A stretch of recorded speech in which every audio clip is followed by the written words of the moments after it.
Sekitar 30.000 penumpang telah melakukan penyeberangan melalui Pelabuhan Merak menuju Pulau Sumatera. Bagaimana situasi paling baru di Pelabuhan Merak, Banten, termasuk bagaimana juga masyarakat memanfaatkan berfungsinya tol Probolinggo dan Banyuwangi. Ada dua jurnalis Kompas TV yang sudah bersiap dengan laporan paling baru.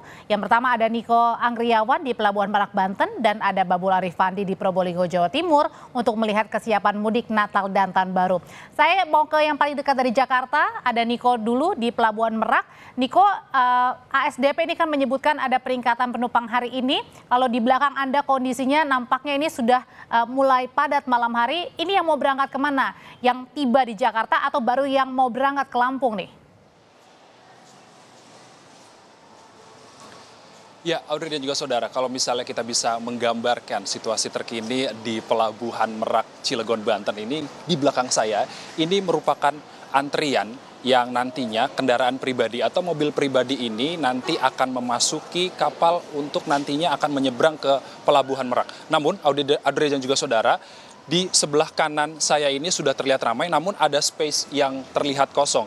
Ini berarti di situasi di Pelabuhan Merak sendiri, ini masih bisa dibilang cenderung ramai, namun bisa dibilang masih kondusif. Artinya tidak ada penumpukan kendaraan sampai ke badan jalan utama di kawasan Pelabuhan Merak, Banten. Dan kalau misalnya kita lihat ini masih didominasi oleh kendaraan mobil pribadi, tidak terlihat adanya motor-motor, Audrey dan juga saudara, karena berdasarkan dari surat keputusan bersama yang dilakukan oleh pengelola dan juga stakeholder terkait dengan arus dari pengguna kendaraan bermotor roda 2 ini sudah dialihkan lewat Pelabuhan Ciwandan. Berarti itu para pengendara motor ini tidak diperkenankan menyeberang ke Pulau Sumatera lewat Pelabuhan Merak.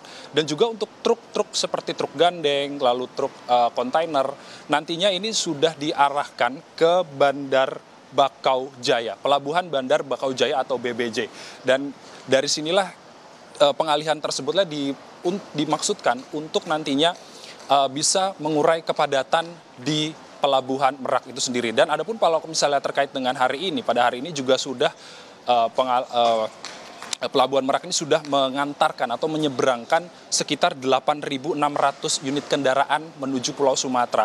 Dan hingga saat ini kapal yang masih dioperasikan oleh Pelabuhan Merak untuk melangsungkan aktivitas penyeberangan ini ada 29 unit kapal. Dan nantinya apabila terjadi lonjakan penumpang sendiri, nantinya akan ditambahkan unit tambahan, nanti sekitar 3 unit tambahan, nantinya jadi ada 32 unit kapal penyeberangan yang beroperasi di Pelabuhan Merak itu sendiri. Dan kemudian selain mengoperasikan 29 unit kapal untuk mengurangi lonjakan atau misalnya mengantisipasi lonjakan penumpang di Pelabuhan Merak ini, ASDP dan juga kepolisian atau stakeholder terkait ini juga telah menyiapkan sistem tunda di zona penyangga atau di buffer zone, yang mana nantinya apabila terjadi kepadatan yang signifikan di Pelabuhan Merak, nantinya di tol Tangerang Merak ini sudah disediakan zona penyangga di kilometer 68 dan juga 43. Dan apabila kalau misalnya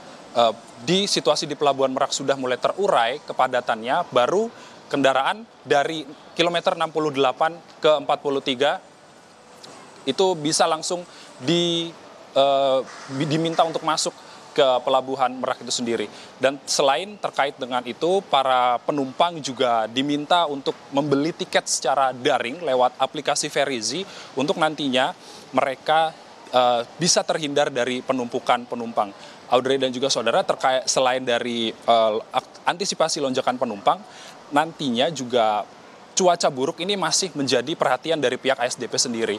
Dan karena cuaca buruk sendiri apabila bisa terlihat menurut pantauan tim Kompas TV tadi malam, ini juga terjadi pada malam hari. Ini yang nantinya masih menjadi perhatian dari pihak SDP untuk nantinya bisa melakukan antisipasi untuk mengurangi lonjakan penumpang di masa libur Natal dan Tahun Baru. Audrey, demikian kembali ke studio. Dari informasi Niko, ini juga mengingatkan kembali buat pengendara roda 2 jangan melalui Pelabuhan Merak ya jika mau ke Bakauheni, tetapi melalui Pelabuhan Ciwandan untuk khusus kendaraan roda 2. Terima kasih laporannya langsung dari Pelabuhan Merak, Banten. Ada Niko yang melaporkan, dan selanjutnya kita akan bergerak ke Probolinggo, Jawa Timur. ada Babul Arifandi untuk melihat bagaimana kesiapan menghadapi arus mudik Natal dan juga Tahun Baru. Babul, sejauh ini kesiapan tol Probolinggo Banyuwangi bagaimana dan antusiasme warga apakah menggunakan nih tol baru ini untuk pergi ke sejumlah tujuan? Ya, selamat malam Abdi.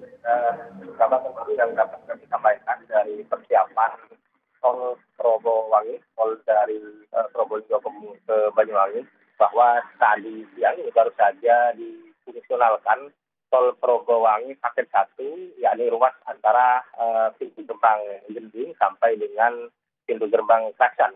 Tol fungsional ini akan berlaku selama 16 hari terhitung mulai tanggal 21 Desember 2024.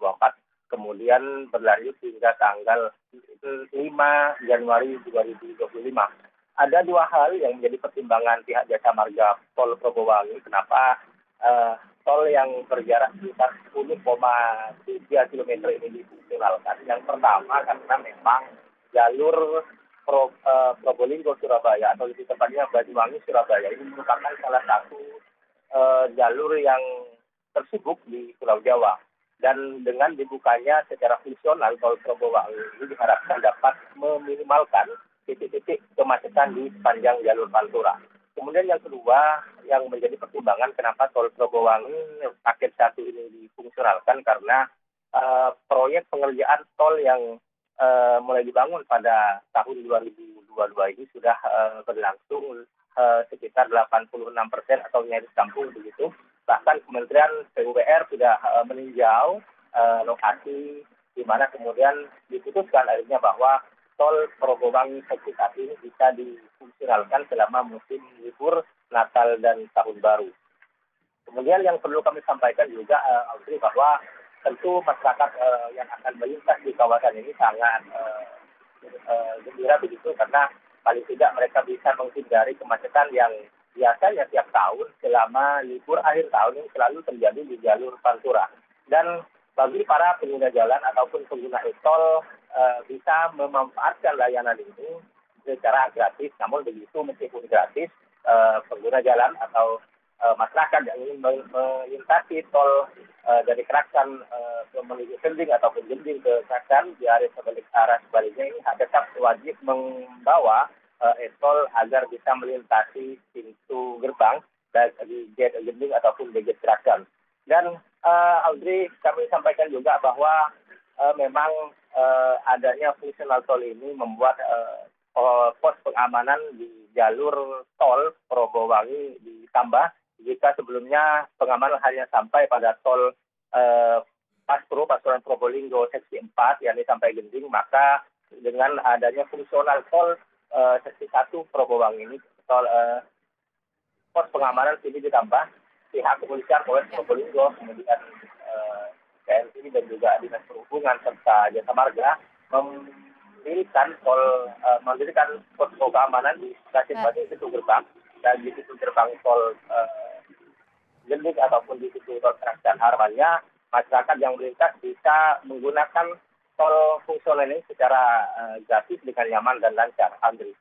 Tol Probolinggo Banyuwangi sudah siap untuk melayani para pengendara yang ingin mudik Natal dan juga Tahun Baru. Terima kasih lapornya Babul Arifandi, dan sebelumnya ada Niko yang melaporkan dari Pelabuhan Merak, Banten.